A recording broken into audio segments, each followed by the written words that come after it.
नमस्कार सर।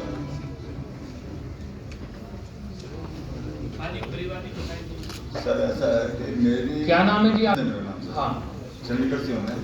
मेरा आपके अम्बाला में शोरूम है SML स्कूल में सर। इस शोरूम के अंदर कमेटी ने लॉक लगाया जी, ये जगह आती मेरी है, इसके अंदर आती लैंडलॉर्ड की है सर। इसकी मैं पुलिस के पास जाके कंप्लेंट कराता रहा अप्रोक्सीमेटली 7 महीने बाद SP साहब के पास मेरे को जाने के बाद मेरी FIR हो गई सर। ठीक है, कमेटी वालों ने ताला लगाया, मेरी क्या गलती। मैं इनको बार बार नंबर देता हूँ, फ़ोन देता हूँ, आके बंदा ट्रेस करो, बंदा पकड़ो, मेरे को फ़ोन आते हैं, कोई कार्रवाई नहीं हुई। SP साहब के जाने के बाद मेरी कार्रवाई है सर। 7 महीने बाद मेरी FIR लॉन्च हुई है आज 14 तारीख को।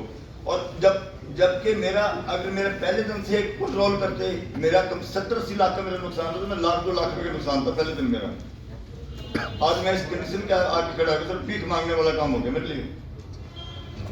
मैंने कंप्लेंट नहीं की, मेरे अननोन नंबर हर चीज़ है मेरे पास। मैं सर के पास रिक्वेस्ट करके इनके पास जाने के बाद मेरा काम हुआ सर। सर हमारे पास ये अभी रिसेंट किया है चोरी केस में, हमने वहाँ पे रेकी शुरू कर दी और एक पर्चा हमने दर्ज किया वहाँ पे नशेड़ी को घुसा हुआ था सर, और वो जेल में है। और सेकेंडली अभी हमारे पास नगर निगम से लेटर आया है इस केस पर, क्योंकि वो सील किया था उनका, हमने उसके लेटर आते ही हमने उस पर FIR लॉन्च कर दिया सर।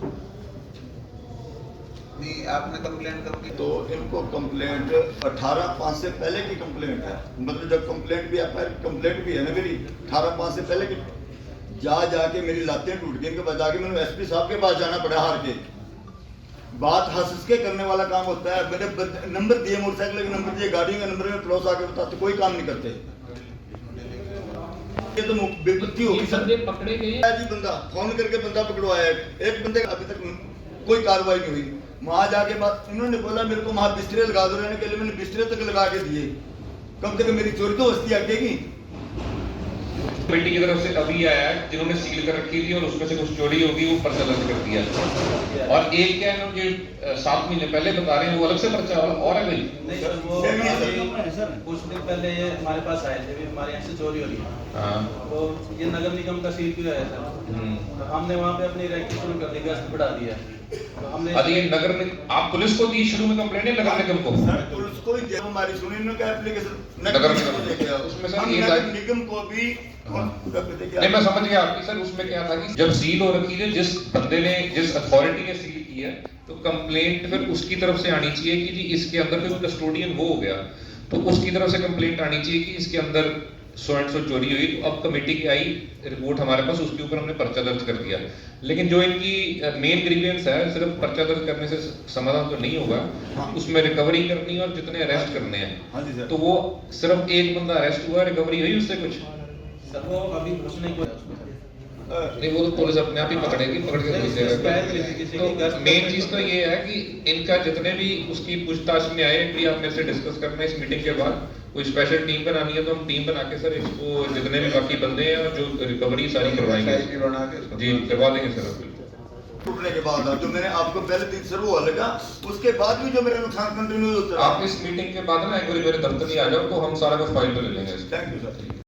जो वही कंप्लेंट चल रही है, ये दबाव डाल रहा है सर। जब इसका हाई कोर्ट में स्टे हो गया है, हम पार्टी है सर हाई कोर्ट में, ये कहता है रजिस्ट्री फॉल्स हुई है, उस पे काटा मार दो तो वो टेम्परेरी रिकॉर्ड हो जाएगा सर। नहीं, आपके पास है स्टे का कोई तो स्टे नहीं है सर, कोई ये पार्टी भी नहीं है डीएलओ साहब हाई कोर्ट में। स्टे है सर, जो रजिस्ट्री कैंसिल हुई है हाई कोर्ट में स्टे है सर। चलो आप इसके बाद डिश आपको दिखाना। जी सर, मैं तो पालना करने को क्या है, कोई पार्टी भी मैं तो सब चूंकि सर ये जान के हर बारी इसमें करना करता है। हाँ जी सर, एक चलो अभी मीटिंग के बाद ये आपके 65-16 है रजिस्ट्री, मेरी 44 नंबर है 65-16, ठीक है। उसके ऊपर 22 तारीख को कमिश्नर कोर्ट से स्टे होने के बावजूद भी एंट्री करी गई। क्यों? हाई कोर्ट में वो केस गया है, दूसरी पार्टी हाई कोर्ट में गई है 31 नंबर FIR नंबर में, ठीक है।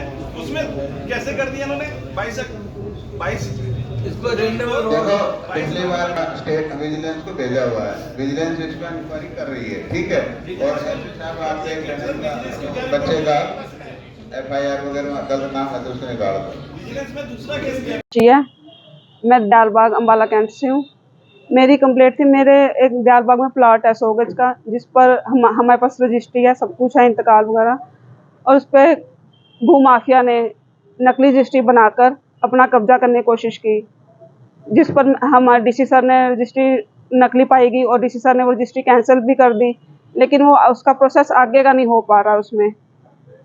तो हम इसीलिए आज कंप्लेंट लेके आए थे कि हमारा आगे का प्रोसेस किया जाए और जो भूमाफिया उनके खिलाफ कार्रवाई की जाए। कितने साल पहले मामला हुआ था? क्या इस दौरान किसी के ऊपर एफआईआर भी दर्ज की गई है? इसमें उल्टा हमारी फैमिली के ऊपर ही एफआईआर की गई है, भूमाफिया के खिलाफ कुछ नहीं किया गया। तो ये मामला हमारा 2021 का है। किसी बच्चे के खिलाफ भी की गई? हाँ जी, मेरे बेटे के खिलाफ भी किया गया इसमें। तो अब क्या कुछ मांग कर रहे हैं? कितने समय से आप लोग न्याय की गुहार लगा रहे हैं? हमें यहाँ ग्रीमस कमेटी में तो साल हो गया आते हुए, लेकिन हम जैसे 2021 में हुआ था हमारा 14 जून 2021 में, हम तब से ही न्याय के लिए घूम रहे हैं, लेकिन हमें कहीं न्याय नहीं मिल रहा। हम इवन चंडीगढ़, पंचकूला, सेक्रेटेरिएट, हर जगह कोई ऐसी जगह नहीं है जब हम जामने छोड़े। अब हमारा लास्ट एक ऊपर प्रधानमंत्री जी तक ही रह गया, मेरे को लगता है जाना, बाकी हमने सारे लेवल के मंत्रियों के पास, सबके पास हुए, हमारा कहीं समाधान नहीं हो रहा। हाँ जी, आज इन्होंने कहा है कि इनके जो बच्चों के खिलाफ एफआईआर है वो कैंसिल कर दो, बाकी अभी वो देखेंगे क्या करना है क्या नहीं।